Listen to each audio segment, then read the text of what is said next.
Hello everyone. तो आप लोग थंबनेल में देख चुके होंगे क्योंकि एमबीडी गाइड से मोस्ट इम्पोर्टेंट एग्जाम 2023 से संबंधित ऑब्जेक्टिव क्वेश्चन जो है से चैप्टर वाइज, यानी कि हर एक चैप्टर से एक भी क्वेश्चन आपको छूट नहीं पाए। एग्जामिनर कहाँ से क्वेश्चन पूछेगा? चैप्टर से ही पूछेगा। तो आपको एक भी चैप्टर छूट ना पाए और एक भी चैप्टर से आपको जो है सो क्वेश्चन छूट ना पाए, ये हमारा प्रयास है। तो आप लोग इस वीडियो पर नए हैं तो चैनल पर नए हैं तो चैनल को सब्सक्राइब करके नोटिफिकेशन कॉल कर लीजिए, क्योंकि आपको एग्जाम से संबंधित सभी कंटेंट, सभी सब्जेक्ट का जो है मोस्ट इम्पोर्टेंट कंटेंट आपको प्रोवाइड फ्री में कराया जाता है। और नोट से संबंधित हमारे टेलीग्राम चैनल को ज्वाइन कर सकते हैं, एग्जामिनेशन मास्टर बाय डीके। वहाँ भी चाहे फेसबुक हो या इंस्टाग्राम हो या कहीं भी आप examination master by DK search करके जो है कहीं भी हमसे जुड़ सकते हैं और बिना हिचकिचाहट के लाइफ से संबंधित या एग्जाम से संबंधित कोई भी डिस्कशन या कोई भी कन्फ्यूजन दूर कर सकते हैं। तो चलिए इस वीडियो को शेयर, ज़्यादा से ज़्यादा शेयर कीजिए, अपने दोस्तों को साथ से जोड़िए और अपने स्टेटस में लगाइए और दोस्तों को जोड़िए। तो हम चैप्टर वाइज ऑब्जेक्टिव क्वेश्चन कर रहे हैं, हर एक चैप्टर से एक भी क्वेश्चन छूट नहीं पाएगा। तो आज हम लोग करने वाले हैं जीव जनन कैसे करते हैं, यानी कि हाउ टू ऑर्गेनिज्म्स और रिप्रोड्यूस।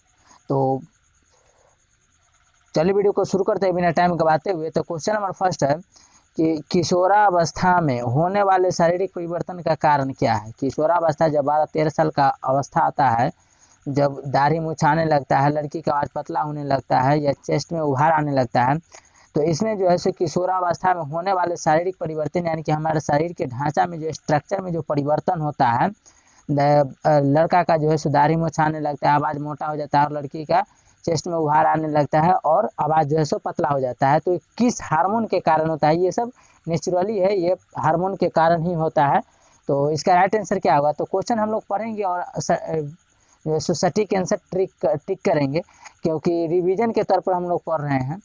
अगर आप लोग जो है सो केमिस्ट्री और फिजिक्स का नहीं देखे हैं तो प्लेलिस्ट बना हुआ है, आप लोग जाके प्लेलिस्ट चेक कर सकते हैं। और वीडियो अच्छा लगे तो फीडबैक जरूर, वीडियो अच्छा लगे या कैसा लगे फीडबैक जरूर दीजिएगा, और अच्छा लगे तो लाइक करना नहीं भूलेगा, क्योंकि एक लाइक आप लोग का दिया हुआ हमें मोटिवेट करता है अगला नेक्स्ट वीडियो लाने के लिए, क्योंकि काफ़ी मेहनत लगता है आपके लिए कंटेंट प्रोवाइड कराने में। सभी सोया हुआ रहता है उस समय हम वीडियो को शूट करते हैं, काफ़ी 10-11 बजे रात में। तो चलिए क्वेश्चन नंबर फर्स्ट है कि किशोरावस्था में होने वाले शारीरिक परिवर्तन का कारण क्या है? तो इसका राइट आंसर क्या होगा क्वेश्चन नंबर फर्स्ट का? तो ऑप्शन नंबर डी है ए और बी, यानी कि टेस्टोस्टेरोन और एस्ट्रोजन हार्मोन। ये दोनों हार्मोन जो है सो किशोरावस्था अपते अपते शारीरिक परिवर्तन जो है सो दिखाने लगता है। चलिए नेक्स्ट करते हैं कि निषेचन की क्रिया किस जीव में मुख्यतः होती है? निषेचन की यानी कि फर्टिलाइजेशन की क्रिया जो है किस चीज में होते हैं? तो क्वेश्चन ऐसे भी पूछा जा सकता है कि निषेचन शरीर के कौन से अंग में होता है? तो फैलोपियन ट्यूब में होता है, जिसको इंग्लिश में फैलोपियन नलिका भी बोलते हैं। तो निषेचन की क्रिया किस जीव में मुख्यतः होती है? तो क्वेश्चन को ध्यानपूर्वक पढ़िएगा, कहीं कहीं को होती नहीं भी होगा, तो ध्यानपूर्वक पढ़िएगा कि क्वेश्चन की हम ऐसे रिवीजन भी कर देंगे, 2 बार 3 बार रिवाइज कर देंगे क्वेश्चन को। तो निषेचन की क्रिया किस जीव में मुख्यतः होती है? ऑप्शन ए में है ईस्ट में, ऑप्शन बी में पुष्पी पादप एवं जंतुओं में। पुष्पी पादप, पुष्पी मतलब होता है फूल वाले पौधों में, एवं जंतुओं में या अमीबा में, या इनमें से कोई नहीं। तो इसका राइट आंसर क्या होगा क्वेश्चन नंबर 2 का? तो option number B is the correct है। पुष्पी पौधे जिसमें फूल लगा हो वो निषेचन करेगा, और जंतु तो करता ही है, तो आप लोग को पता ही होगा। चलिए नेक्स्ट है कि किस प्रकार के जनन में जनक के शरीर से कलिका निकलती है? किस प्रकार के जनन जो है जिसमें जनक के शरीर यानी कि जो पेरेंट्स होते हैं उसके शरीर से जो है सो कलिका निकलती है, यानी कि बर्ड निकलता है। तो क्वेश्चन नंबर 3 का राइट आंसर क्या होगा? तो ऑप्शन नंबर ए है मुकुलन। मुकुलन में जो है सो जनन के शरीर से कलिका निकलती है। Option number A is the correct answer हो जाएगा। नेक्स्ट करते हैं कि स्त्रीकेसर के आधारीय भाग को कहते हैं। स्त्रीकेसर के आधारीय भाग को क्या कहते हैं? वर्तिका कहते हैं, या अंडाशय कहते हैं, या वर्तिकाग्र कहते हैं, या पुष्पासन कहते हैं? क्वेश्चन नंबर 4 का जो राइट आंसर होगा option number B is the correct है, अंडाशय कहते हैं। तो स्त्रीकेसर के, स्त्रीकेसर मतलब महिला, स्त्रीकेसर या फूल का भाग है, तो स्त्रीकेसर के आधारीय भाग को यानी कि फीमेल पार्ट है, तो स्त्रीकेसर के आधारीय भाग को क्या कहते हैं? तो अंडाशय कहते हैं। Option number B is the correct answer होगा। ये क्वेश्चन 2011 में पूछा गया सेकेंड शिफ्ट में। नेक्स्ट है कि लैंगिक जनन में आवश्यकता होती है किस चीज का? केवल नर जननांग का। लैंगिक जनन कितने प्रकार का होता है? तो 2 प्रकार का, एक होता है लैंगिक और एक होता है अलैंगिक जनन।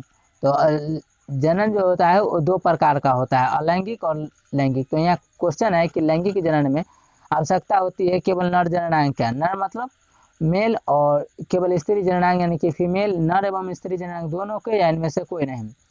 तो क्वेश्चन नंबर 5 का जो राइट आंसर होगा option number C is the correct है, नर एवं स्त्री जननांग दोनों। यानी कि अलैंगिक जनन में जो है केवल एक ही स्त्री केसर का ही उपयोग किया जाता है, यानी कि फीमेल ही जो है सो अकेला ही जो है सो उसमें फर्टिलाइजेशन एंड निषेचन की क्रिया होती है, जनन की क्रिया होती है। जबकि लैंगिक जनन में से नर और मादा यानी कि स्त्री और पुरुष की दोनों को मेल से जो है सो जाइगोट बनता है, जाइगोट से भ्रूण बनता है, भ्रूण से बच्चा बनता है।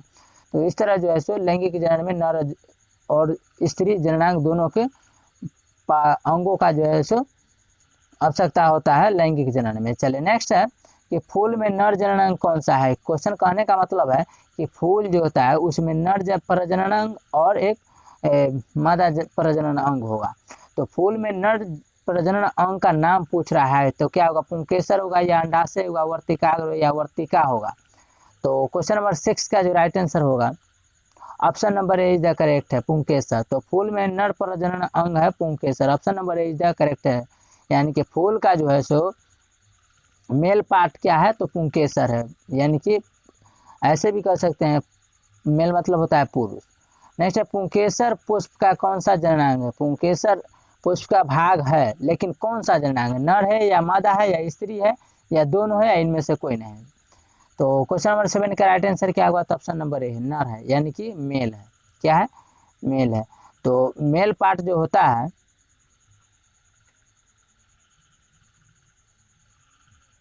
मेल पार्ट जो होता है वो नर होता है, और फीमेल पार्ट जो होता है वो स्त्री केसर यानी कि मादा होता है, इसको मादा भी बोलते हैं। चलिए नेक्स्ट ऑप्शन नंबर इसका राइट आंसर ये था। उसके बाद है कि पुरुषों में यौन आरंभ के लक्षण कब आ जाते हैं। यानी कि पुरुषों में यौन आरंभ के लक्षण कब आ जाता है। तो यौन आरंभ के लक्षण क्या क्या है, यानी कि यौन आरंभ यानी कि जब 14-15 साल का हो जाता है कोई लड़का, तो उसमें क्या क्या उभार लक्षण यौन आरंभ देखने को मिलता है। दाढ़ी मूछ आना, तो क्वेश्चन नंबर ऊपर जो है सो क्वेश्चन में जो हमसे डिस्कशन किए अच्छा से क्वेश्चन नंबर फर्स्ट में ही, तो दाढ़ी में मूछ का आ जाना या कंठ का फूटना या मांसपेशियों में उभार आना, इन सभी से। तो option number is the right answer D होगा क्वेश्चन नंबर 8 का, कि दाढ़ी में मूछ आ जाता है लड़कों में, कंठ का फूटना, आवाज़ भारी हो जाना, मांसपेशियों में उभार आना, और इनमें से सभी। और लड़की का बात किया जाए तो उसमें आवाज़ पतला हो जाता है और उसमें चेस्ट का उभार आने लगता है, यानी कि मांसपेशियों में उभार उसमें भी आने लगता है। चलिए नेक्स्ट है कि मनुष्य में नर जननांग निम्नलिखित में से कौन है। तो मनुष्य का यहाँ पर पूछ लिया कि नर जननांग कौन सा है। तो ऑप्शन नंबर इसका राइट आंसर क्या होगा क्वेश्चन नंबर 9 का, तो ऑप्शन नंबर जो है से डी इज द करेक्ट, इनमें से सभी है, विरेचन भी है, शुक्रवाहिका भी है, मूत्र मार्ग भी है। तो मनुष्य में नर जननांग यानी कि मेल पार्ट का जननांग क्या सा है, तो विरेचन है, शुक्रवाहिका है, और इनमें से सभी है। चलिए नेक्स्ट करते हैं कि नेक्स्ट है शुक्राणुओं का मोचन कहाँ होता है अथवा शुक्राणु कहाँ बनता है। शुक्राणुओं का मोचन कहाँ होता है अथवा शुक्राणु कहाँ बनता है। तो क्वेश्चन नंबर 10 का जो राइट आंसर होगा option number B is the correct answer, शुक्रवाहिका विरेचन में। तो शुक्राणु में देखिए, शुक्राणु और शुक्रवाहिका ये दोनों रिलेट करके भी याद रख सकते हैं, कैसे भी याद करके रखना है। तो शुक्राणु का मोचन कहाँ होता है अथवा शुक्राणु कहाँ बनता है, तो शुक्रवाहिका या विरेचन में बनता है। Option number B is the correct answer है। देखिए ये 2013 का सेकेंड शिफ्ट में पूछा गया क्वेश्चन है। नेक्स्ट है कि मनुष्य में शुक्राणु तथा अंडाणु का निषेचन कहाँ होता है। मादा के योनि में होता है या गर्भाशय में होता है या ग्रीवा में होता है या फैलोपियन नलिका में होता है। तो option number D is the correct है। मनुष्य में शुक्राणु तथा अंडाणु का निषेचन यानी कि फर्टिलाइजेशन की क्रिया कहाँ होता है, फैलोपियन ट्यूब में होता है। और फैलोपियन ट्यूब में जैसे जब मिस्त्री को ऑपरेशन किया जाता है तो फैलोपियन ट्यूब को काट कर उसको बांध दिया जाता है। नेक्स्ट है कि भ्रूण का विकास कैसे होता है, या भ्रूण का विकास कहाँ होता है, गर्भाशय में होता है या फैलोपियन नलिका में होता है, नारी के योनि में होता है या ग्रीवा में होता है। तो क्वेश्चन नंबर 12 का राइट आंसर क्या होगा, तो option number A is the correct है, गर्भाशय में होगा भ्रूण का विकास। कहाँ होगा, तो गर्भाशय में। Option number A is the correct answer है क्वेश्चन नंबर 12 का। नेक्स्ट है 13 क्वेश्चन कि किसी स्थिति में कॉपर्स लिटियस सक्रिय रहकर हार्मोन प्रोजेस्टेरॉन तथा रिलैक्सिंग स्रावित करता है। किस स्थिति में जो है सो कॉपर लिथियम सक्रिय रहकर हार्मोन प्रोजेस्टेरोन तथा रिलैक्सिन स्रावित करता है। तो क्वेश्चन नंबर 13 का जो राइट आंसर होगा option number A is the correct है। अंडाणु के निषेचित होने के बाद जो है सो रिलैक्सिन हार्मोन स्रावित करता है, जब निषेचन हो जाता है अंडाणु को। तो नेक्स्ट है कि लैंगिक जनन संचारित हर्पिस रोग है। लैंगिक जनन जो है सो संचारित हर्पिस रोग है, बैक्टीरिया जनित रोग है या वायरस जनित रोग है या प्रोटोजोआ जनित रोग है या ईस्ट जनित रोग है। तो क्वेश्चन नंबर 14 का जो राइट आंसर होगा option number B is the correct answer है, वायरस जनित रोग है। लैंगिक जनन संचारित जो है हर्पिस रोग क्या है, वायरस जनित रोग है। नेक्स्ट है पुरुषों के शीशन का शिखर कहलाता है।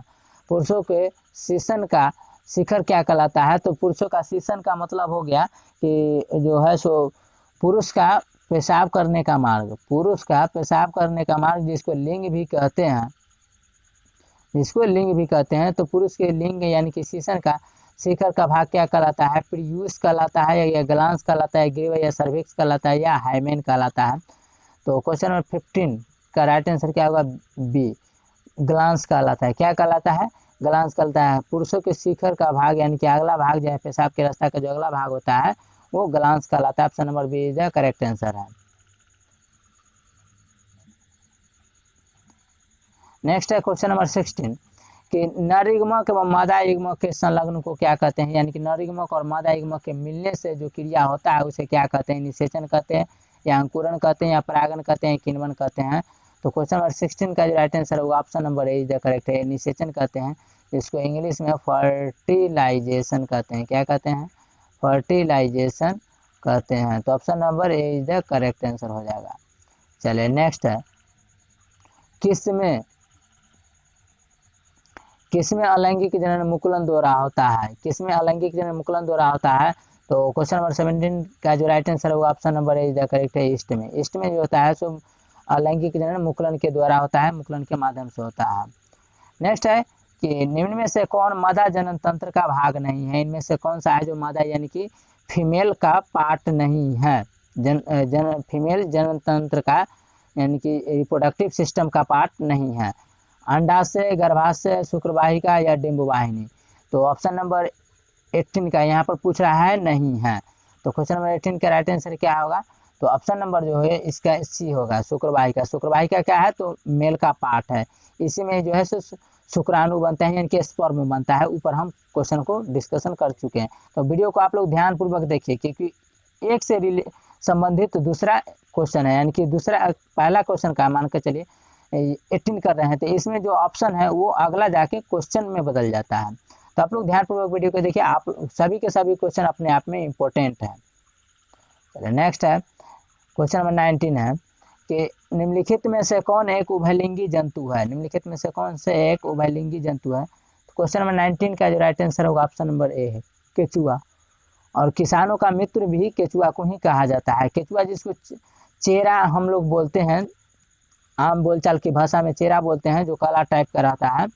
और ये बारिश के मौसम में भी, धान के खेत में भी या घर द्वार पर भी जो है सो ये निकलते रहता है और चलते रहता है और मिट्टी के अंदर ये चला जाता है और मिट्टी के इस तरह की घर जो है सो तैयार करके इसमें प्रवेश करता है और यह बनाते चला जाता है।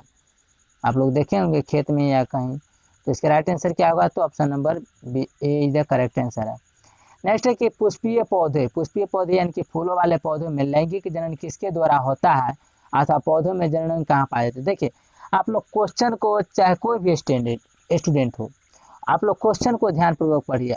हाँ 110% मानिए कि आप लोग क्वेश्चन अगर समझ जाते हैं ना तो आंसर 110% सही मारिएगा। ठीक है, तो क्वेश्चन को ध्यानपूर्वक समझिए और मेरा प्रयास रहेगा साधारण से साधारण तरीकों से समझाने का, क्योंकि हिंदी और इंग्लिश में तो सभी बोलकर निकल जाते हैं लेकिन स्टूडेंट के समझ में आता ही नहीं है। तो मेरा प्रयास रहेगा कि एकदम नॉर्मल वे में आपको समझाने की कोशिश करें और आप लोग का प्रयास रहे कि ज़्यादा से ज़्यादा हम क्वेश्चन को अटेम्प्ट करें और क्वेश्चन को समझें। पुष्पीय पौधों में लैंगिक जनन यानी कि पुष्प मतलब होता है फूल, और पुष्पी पौधे यानी कि फूलों वाले पौधे में लैंगिक जनन जो होता है किसके द्वारा होता है, या पौधों में जनन अंग कहाँ पाए जाते हैं, यानी कि रिप्रोडक्शन से जो है सो पार्ट अंग कहाँ पाया जाता है, फर्टिलाइजेशन कहाँ होगा, पत्तियों द्वारा होता है या तने द्वारा होता है, फूलों द्वारा होता है या बीज द्वारा होता है। क्वेश्चन नंबर 20 का जो राइट आंसर होगा option number C is the correct answer होगा, यानी कि फूलों द्वारा होगा। तो पुष्पीय पौधों में लैंगिक जनन किसके द्वारा होता है, तो पौधों में जो है सो फूलों द्वारा होता है। फर्टिलाइजेशन किसके द्वारा होगा, फूलों द्वारा ही होगा। पत्तियों द्वारा क्या होता है, प्रकाश संश्लेषण की क्रिया होता है। तने द्वारा क्या होता है, तो तने जो है सो सभी जगहों पर तने के माध्यम से ही जो है सो तने के माध्यम से या बोल सकते हैं वृक्ष के माध्यम से जो है सो जड़ जो है सो सहारा पेड़ पौधा को देने में सहायता मदद करता है, हेल्प करता है। चलो नेक्स्ट है क्वेश्चन नंबर 21। क्वेश्चन नंबर 21 है कि फूल का कौन सा भाग फल में बदलता है, तो फूल का कौन सा भाग फल में बदलता है।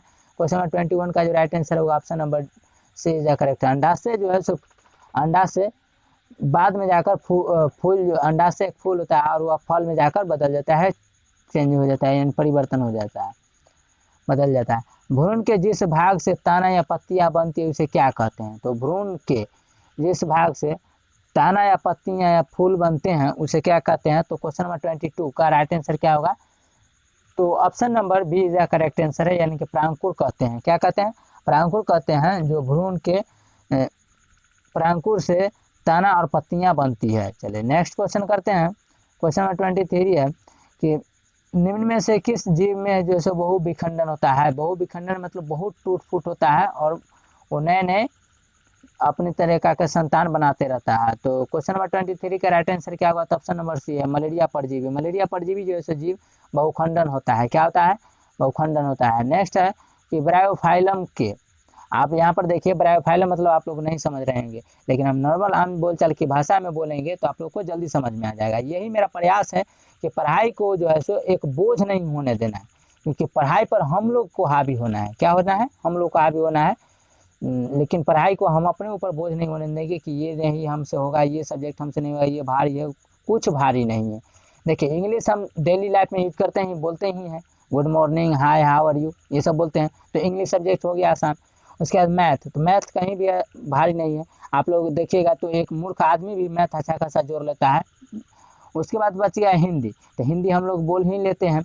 उसके बाद हो जाता है क्या, साइंस। तो साइंस भी डेली लाइफ में हम लोग यूज करते हैं, गर्म पानी करते हैं, इसको टेम्परेचर ये सब बोलते ही रहते हैं। तो ये सब तो कोई सब्जेक्ट भारी नहीं है, क्योंकि हम अपने आप मन से ठान लेते हैं जो भारी है। नहीं तो इंसान में इतना समझिएगा कि इंसान से बढ़कर दुनिया में भारी या बड़ा कुछ नहीं है।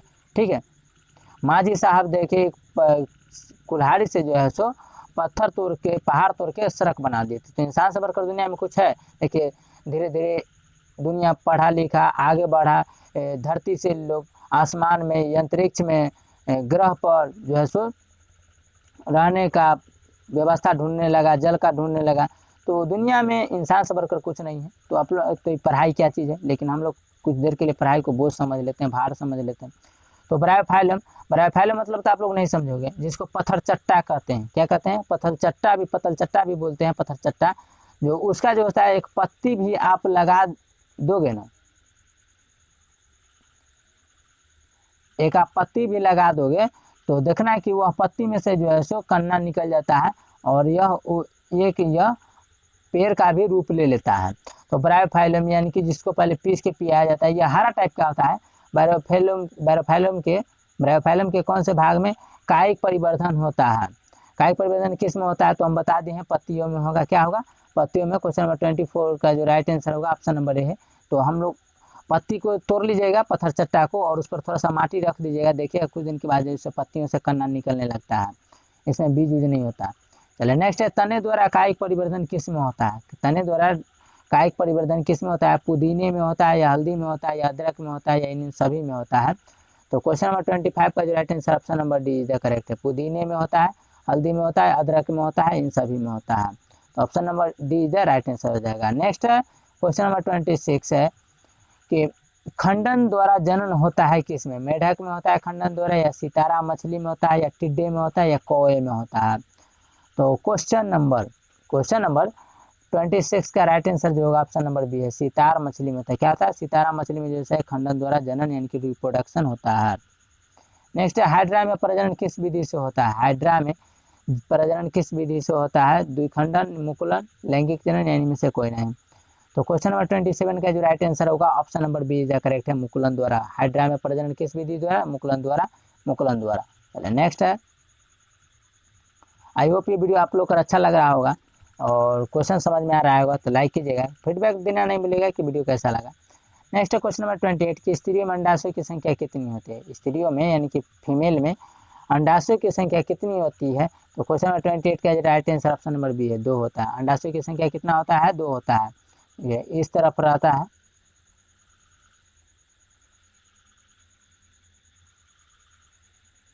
इस तरह रहता है, एक अंडा इधर, एक अंडा इधर रहता है। इसी को यहाँ पर रहता है फैलोपियन ट्यूब, इसी को बोलते हैं फैलोपियन ट्यूब। चलिए नेक्स्ट है option number B is the correct answer है क्वेश्चन नंबर 28 का। क्वेश्चन नंबर 29 है, मनुष्य में निषेचन के फलस्वरूप क्या बनता है? तो जब मनुष्य में फर्टिलाइजेशन की क्रिया होती है, इनकी निषेचन होता है, फीमेल का अंडाशय और मेल का जो है सो शुक्राणु जब मिलता है तो क्या बनता है? स्पर्म मिलता है तो क्या बनता है? कहाँ मिलता है? तो फैलोपियन ट्यूब में मिलता है। तो इसका राइट आंसर क्या होगा क्वेश्चन नंबर 29 का? तो option number C is the correct है, युग्मनज बनता है। क्या बनता है? युग्मनज बनता है। मनुष्य के निषेचन की क्रिया के फलस्वरूप क्या बनता है? युग्मनज बनता है, इनकी जाइगोट बनता है। नेक्स्ट है कि वृषण में बने शुक्राणु संचित रहता है। वृषण में जो है सो शुक्राणु यानी बॉय का स्पर्म बनता है, सीवन बनता है, और वह संचित यानी कि इकट्ठा कहाँ रहता है? शुक्राशय में रहता है या अधिवृषण में रहता है, शुक्रवाहिका में रहता है, मूत्र मार्ग में रहता है। तो इसका राइट आंसर क्या होगा क्वेश्चन नंबर 30 का? तो option number B is the correct है, अधिवृषण में रहता है। कहाँ रहता है? जब वृषण में शुक्राणु स्पर्म का निर्माण होता है, बनता है, और अधिवृषण में वह इकट्ठा होकर रहता है। नेक्स्ट है कि वैसे परिवर्तन जो जीवों के नियंत्रण से बाहर होते हैं क्या कहलाते हैं? वैसे परिवर्तन जो जीवों के नियंत्रण से बाहर होते हैं क्या कहलाते हैं? तो क्वेश्चन नंबर 31 का जो राइट आंसर होगा वो option number C is the correct है, निकेत। क्या होता है? तो वैसे परिवर्तन जो जीवों के नियंत्रण से बाहर होते हैं निकेत कहलाते हैं। क्या कहलाते हैं? निकेत कहलाते हैं। क्वेश्चन नंबर 31 का right answer option number C is the correct. Next है कि गतिशील जनन कोशिका को नर युग्मक तथा जिस जनन कोशिका में भोजन का भंडार संचित होता है उसे क्या कहते हैं? गतिशील जनन कोशिका को नर युग्मक तथा जनन कोशिका में भोजन का भंडार संचित होता है यानी कि ऑब्जर्व होता है, उसे क्या कहते हैं? क्वेश्चन नंबर 32 का जो राइट आंसर होगा option number D is the correct है, मादा युग्मक कहते हैं। क्या कहते हैं? मादा युग्मक कहते हैं, इसी को कहते हैं फीमेल जाइगोट। क्या कहते हैं? फीमेल जाइगोट कहते हैं। नेक्स्ट है कि एड्स का रोग प्रमुख कारण है। तो एड्स के होने का प्रमुख कारण कौन है? असुरक्षित यौन संपर्क, खून की कमी, विटामिन की कमी या पोषण की कमी। इसके राइट आंसर जो होगा option number A is the correct है, असुरक्षित यौन संपर्क से। क्या होता है? तो एक से अधिक यौन संपर्क बनाने से, यौन संबंध बनाने से और असुरक्षित तरीके से मनाने से जो है सो एड्स फैलता है।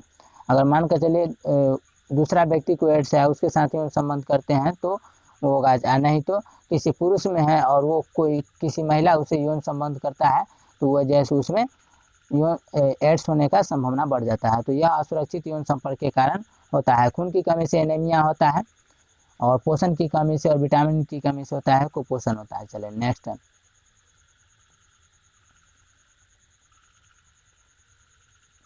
Question number 34। क्वेश्चन नंबर 34 है,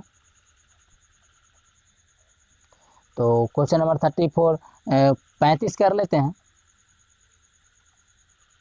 क्वेश्चन नंबर 34 है कि पंखुड़ियों का रंग अधिकतर कैसा होता है? पंखुड़ियाँ जो होता है वो अधिकतर कैसा होता है? तो क्वेश्चन नंबर 34 का जो राइट आंसर होगा क्या होगा? तो option number A is the correct answer है, पीला होता है। पंखुड़ियों का रंग कैसा होता है? तो मान कर चलिए देखिए, यह मान लीजिए हमारा क्या है? फूल है, यह हमारा फूल है। तो यहाँ पर जो होता है थोड़ा सा पाउडर टाइप का, उसी को बोलते हैं पंखुड़ियाँ। तो किस टाइप का होता है? तो यह पीला टाइप का होता है। तो option number A is the correct answer है क्वेश्चन नंबर 34 का। नेक्स्ट है, ये देखिए बिहार मॉडल क्वेश्चन है, आप लोग ध्यानपूर्वक वीडियो को देखिएगा क्योंकि हर एक क्वेश्चन अपने आप में इम्पोर्टेंट है। शुक्राणु का रंग अपरिपक्व अवस्था में कैसा होता है? शुक्राणु का रंग अपरिपक्व अवस्था में कैसा होता है यानी कि वह पूरा परिपक्व नहीं होता है, वो पूरा तैयार नहीं होता है, तो उसका रंग कैसा होता है? तो क्वेश्चन नंबर 35 का जो राइट आंसर ऑप्शन नंबर है, श्वेत होता है। कैसा होता है? श्वेत, यानी कि व्हाइट होता है। चलिए नेक्स्ट है, यदि कोई महिला कॉपर टी का प्रयोग कर रही है तो क्या यह उसका यौन संचारित रोगों से रक्षा करेगा? तो क्वेश्चन नंबर 36 का जो राइट आंसर होगा option number A is the correct है, नहीं। जब कोई महिला कॉपर टी का प्रयोग कर रही है तो यह क्या उसका यौन संचारित रोगों से रक्षा करेगा? ये रोगों से रक्षा नहीं करेगा, बल्कि यह जो है सो गर्भधारण से रोक सकता है। यह रोकने की प्रक्रिया है, यानी कि वह बच्चा को गर्भ में नहीं पलने यानी कि गर्भधारण होने से बचा सकता है। नेक्स्ट है, मनुष्य में कोशिका में गुणसूत्र की संख्या क्या होती है? देखिए क्वेश्चन को घुमा फिरा कर पूछा, मनुष्य में यहीं पर पूछ लिया जाता कि मनुष्य में गुणसूत्र की संख्या कितनी होती है या जोड़ा कितना होता है, लेकिन यहाँ कहता है कि मनुष्य कोशिका में गुणसूत्र की संख्या कितना होता है। तो गुणसूत्र की संख्या कितना होता है, तो अगर जोड़ा में पूछता तो 23 जोड़ा, यहाँ पर 23 जोड़ा कहीं है, लेकिन संख्या है तो 46 है। तो option number A is the correct answer हो जाएगा क्वेश्चन नंबर 37 का। यह काफ़ी इंपॉर्टेंट है, 11, 12 और 14 में पूछा गया क्वेश्चन है, यानी कि 2011, 12 और 2014 में।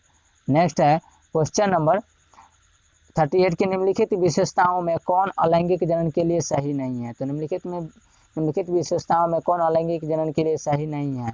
सिर्फ एक विष्टि का होना या युग्मकों का निर्माण या निषेचन का नहीं होना या ज्यादा संख्या में एवं शीघ्रता से संतान की उत्पत्ति करना। क्वेश्चन नंबर 38 का राइट आंसर क्या होगा? तो option number B is the correct, question number B is the correct है, युग्मकों का निर्माण। निम्नलिखित विशेषता में कौन अलैंगिक जनन के लिए सही नहीं है? तो युग्मकों का निर्माण, option number B is the correct है। नेक्स्ट है क्वेश्चन नंबर 39 कि अलैंगिक जनन में किस प्रकार का कोशिका विभाजन होता है? अलैंगिक जनन जब होता है तो उसमें किस प्रकार का विभाजन होता है? अर्थसूत्री कोशिका विभाजन। अर्थसूत्री कहने का मतलब मान कर चलिए किसी को 46 गुणसूत्र है पूरा टोटल, तो उसमें 23 जाएगा, कितना जाएगा? 23 जाएगा। तो इसको करते हैं अर्थसूत्री, यानी कि आधा जाएगा मेल से, आधा जाएगा फीमेल से। अर्थसूत्री कोशिका विभाजन द्वारा या समसूत्री कोशिका विभाजन मान के यानी कि 46 है तो 46 ही जाएगा फीमेल से या मेल से, या समसूत्री कोशिका विभाजन यानी कि बराबर जाएगा, या बी एवं सी दोनों।